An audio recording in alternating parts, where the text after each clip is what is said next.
Like learning to read or learning a musical instrument, you start with the elements, you build from there to more complex phenomena, and eventually you can be very efficient at it. So what I'm going to do is show you how I, as a specialist, can do a 5-minute exam pretty efficiently. I'm going to start with her feet. I'm going to quickly check the whole foot motions and the calcaneal motion, which is what often is very, very limited. The motion at the ankle, on the talus, and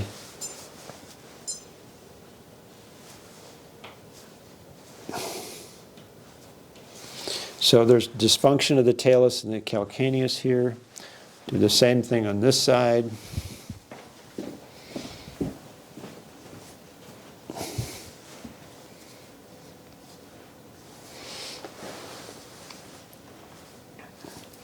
So basically, she's got pretty significant loss of coronal plane motion at her ankles, and her calcanei don't move into pronation or supination. And as I recall, this also doesn't glide posterior. Then I'm going to check her thoracic inlet. I'm quickly going to check her cervical motion, regional motion, and she doesn't side bend well to the left. She doesn't side bend hardly at all to the left. She has severe loss of left rotation, and she doesn't side bend to the right. She has severe loss of right rotation. Her cephalic ribs, ribs 1 and 2, are displaced cephalad, and they don't tilt pedad. So there's a lot of dysfunction here of the thoracic inlet. I can check for clavicular motion, which in her case is not too problematic at the sternoclavicular joint. So that's a quick appreciation for the thoracic inlet. Now if you would lie on your side, straighten this extremity. I'm going to check her innominate for glide.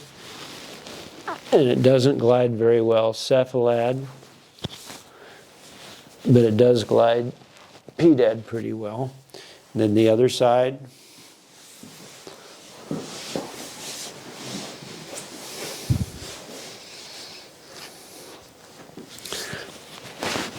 And it's really frozen. It's really stuck trying to go pedad. Then if you would get on your hands and knees, please. Sit on your heels. Let your head come forward. And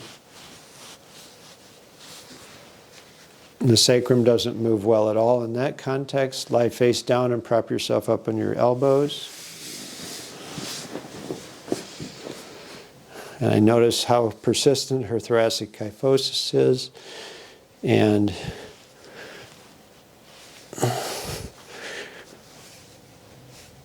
while not perfect, there's a lot more motion of her sacrum in this context. Okay. Lie on your back, please.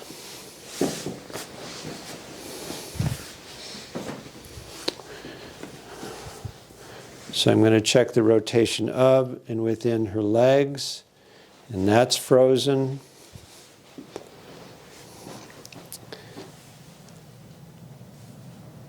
There's just a smidgen of medial and lateral rotation of the left tibia on the femur, but basically those are frozen. I'm going to check the counter tilt of her innominates, which she does pretty well now. But I'm going to also check there's no simultaneous medial spring. There is a little bit of lateral spring, and she doesn't translate well posteriorly, especially on the right. Reach beyond your head, please. Breathe through your nose. So her pedal body springs pretty well of the sternum, but the cephalic portion and the sternal angle and the manubrium are really tight.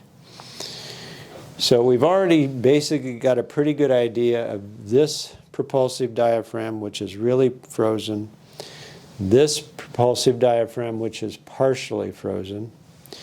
Her forearms are very limber, very loose.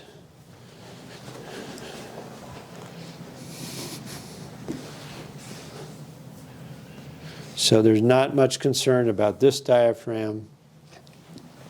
We already checked her thoracic inlet. I'm going to quickly check the craniosacral rhythm. So I put a oven mitt on to protect my hand. Bring your knees up, please. This also provides good professional boundaries. Lift up so I can get my hand under you, please. Come down on my hand. Let your legs down, please. And all I'm doing is noticing whether I can feel the sacral rhythm and what the qualities are. I'm not worried about particular patterns. Lift up, please. She does have her modestly strong sacral rhythm. I'm going to screen the cranium for that rhythm both in the anterior quadrants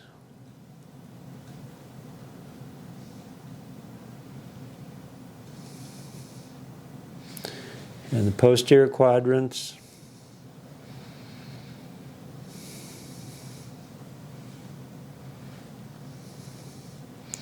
So the cranial rhythm is not as robust as the sacral rhythm, which is an atypical pattern. I'm going to check her atlas. And it's really stuck. It won't side shift to the left in the left rotated context. And the same is true to the right. So that completes our 5-minute exam. What we've learned is that this diaphragm is not dysfunctional in any meaningful way. I didn't check, but I had checked the other day her abdomen, so I don't feel like there's major dysfunction of her traditional abdominal diaphragm. So 6 is now 4. We have really severe dysfunction of this diaphragm, moderately severe of this, moderately severe of this, and the cranium is actually pretty severely dysfunctional. So we've eliminated 2 in terms of prioritizing treatment. So now that we have 4, which ones are we going to treat? Well, her major complaints are neck and lumbar. So we're going to stay away from that initially. And this is a pretty common presentation, actually. So we're going to start with her feet, her pubes, probably not her pubic symphysis, but we are going to try to get her innominates to glide better. And then we'll see where we're at in terms of whether I want to do any more treatment at the first visit. This can be a very potent form of intervention, and what we call treatment reactions are not rare. That means that people feel worse before they feel better. That can be discriminated from the possibility that, however remote, that you've actually injured the patient by subsequent examination. And so that's the 5-minute skeletonization of what, in my practice, is an hour-long exam.